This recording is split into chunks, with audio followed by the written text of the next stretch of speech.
కాకమ్మక్క కథ రెండో భాగం. కాకులను మనం చాలా అలుసుగా చూస్తాం.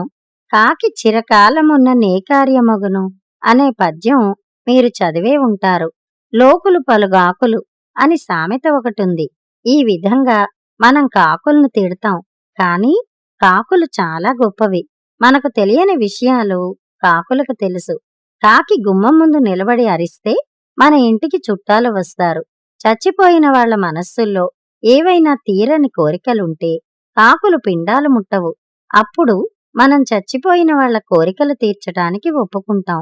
కాకులెంత తెలివైనవో తెలుసుకోవాలంటే కాకమ్మ జీవిత చరిత్ర చదవాలి. శ్రావణ మాసంలో ఒక మంగళవారం నాడు కాకమ్మ గుడ్డులోంచి పైకి వచ్చి కళ్ళు తెరిచింది. కాకమ్మ తల్లిదండ్రులు చాలా ప్రజ్ఞావంతులు.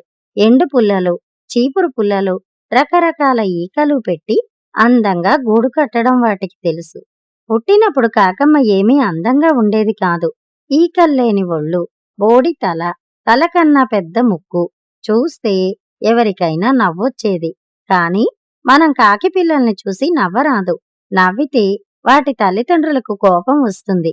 మనకు అందవికారంగా కనిపించినా కాకి పిల్ల కాకికి ముద్దు. ఆ సంగతి మీకు తెలిసే ఉంటుంది కదూ. కాకమ్మకు 3 తోబుట్టువులు, 2 అన్నదమ్ములు, 1 చెల్లెలు ఉండేవారు. ఇంతమందిని పెంచుకురావటం కాకమ్మ తల్లిదండ్రులకు ప్రయాసగా ఉండేది. కాకమ్మ తోబుట్టువుల్లో 2 మరీ ఆశాపాతకులు ఉండేవాళ్లు. తల్లిదండ్రులు తెచ్చిన ఆహారాన్ని అందరికన్నా ముందు వాళ్ళిద్దరూ అందిపుచ్చుకుని కాజేసేవారు. మిగతా పిల్లలకి ఇది కష్టంగా ఉండేది. అందరికన్నా వాళ్లకు ముందుగా రెక్కలు వచ్చాయి. ఒకరోజు వాళ్ళిద్దరూ కూ అని అరిచారు. వాళ్ళు కాకులు కారని, కోయిలలని కాకమ్మ నాన్న అమ్మకు తెలిసిపోయింది. కాకమ్మ తండ్రి వాటిని కోపం కొద్దీ వెంటపడి తరిమాడుగాని ఆ దుర్మార్గులు చిక్కలేదు. కాకమ్మ తల్లి పెంచిన మోహం చేత వాటిని పోనిమ్మని తన భర్తను శాంతపరిచింది. కాకి పిల్లలు మెల్లిగా ఎగిరే స్థితికి వచ్చాయి. పక్కనున్న చెట్ల మీదికి, ఇంటి కప్పుల మీదికి ఎగరడం అభ్యాసం చేశాయి. కొంతకాలం గడిచాక పిల్లలను తిండి వేటకు పట్టుకుపోయే సమయం వచ్చింది. మొదటి రోజు కాకమ్మ వంతు. తల్లిదండ్రుల వెంట కాకమ్మక్క తిండి వేటకు బయలుదేరింది. ఒకానొక ఇంటి ఆవరణలో ఒక గండు కుక్క ఉంది. రోజూ దాని యజమాని దానికి ఉడకవేసిన ఎముకలు పెడతాడు. ఈ రోజున కుక్కకు యజమాని స్వయంగా ఆహారం పెట్టక నౌకరి చేత పెట్టించాడు.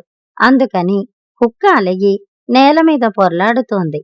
కాకమ్మ వాళ్ళ అమ్మా నాన్న ఇంటి చూరు మీద నుంచి ఇదంతా చూస్తున్నారు.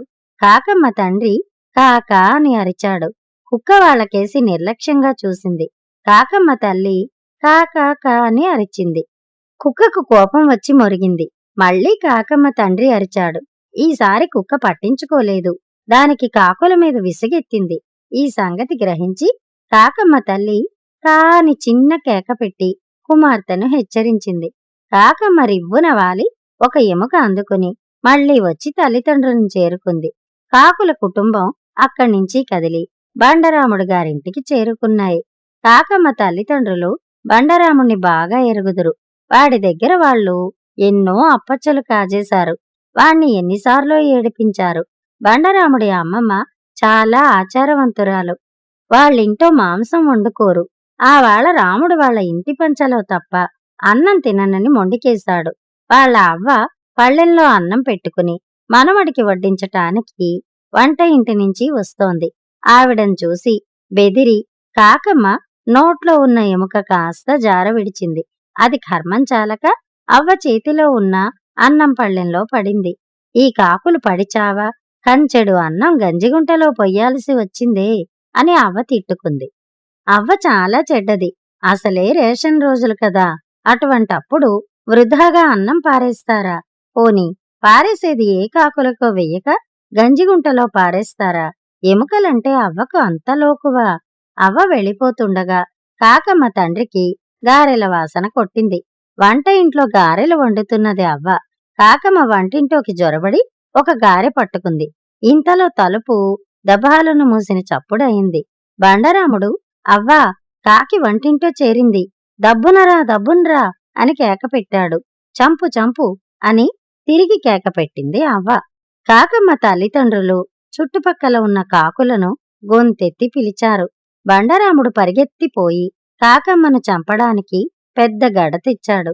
అది పట్టుకుని లోపలికి వచ్చి మళ్ళీ తలుపు మూసేశాడు. కాకమ్మ లోపల ఇరుక్కుపోయింది. బండరాముడి చేతిలో గడ నుంచి తప్పించుకోవటానికి అటక మీద జాడీల దగ్గర చేరింది. బండరాముడు కాకమ్మకేసి గడ బలంగా విసిరాడు. కాకమ్మ పక్కకు తప్పుకుంది. అటక మీది జాడీలు కింద పడి పగిలిపోయాయి.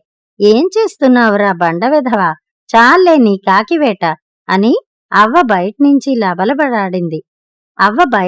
లబలబలాడింది. ఈసారి చూడు అవ్వా, ఈ కాకి నేం చేస్తానో అని అరిచాడు బండరాముడు. ఈసారి వాడు కొట్టిన దెబ్బ పొయ్యిమీది బూరెల మూకుడుకు తగిలి నెయ్యి యావత్తూ పొయ్యిలో పడి భగ్గున అంటుకుంది. బండరాముడికి భయం వేసి తలుపు తెరిచాడు. ఆ సందులో కాకమ్మ బయటికి జారుకుని తల్లిదండ్రులను చేరుకుంది. అవ్వ బండరాముణ్ణి బాదడం కాకులంతా చెట్టు మీద నుంచి చూశాయి. ఆ కుర్రవాడు నిన్నంటలేదు కదా, ఎందుకంటే మనిషి చెయ్యి తగిలితే కాకి మైలపడుతుంది, మైలపడ్డ కాకినెవరూ పెళ్లాడరు అంది కాకమ్మ తల్లి. లేదమ్మా, నన్నా అబ్బాయి తాకలేదు అన్నది కాకమ్మ తల్లితో. ఆనాటి నుంచి కాకమ్మ స్వతంత్రంగా ఎక్కడికి పడితే అక్కడికి పోసాగింది. కథ ఇంకా ఉంది.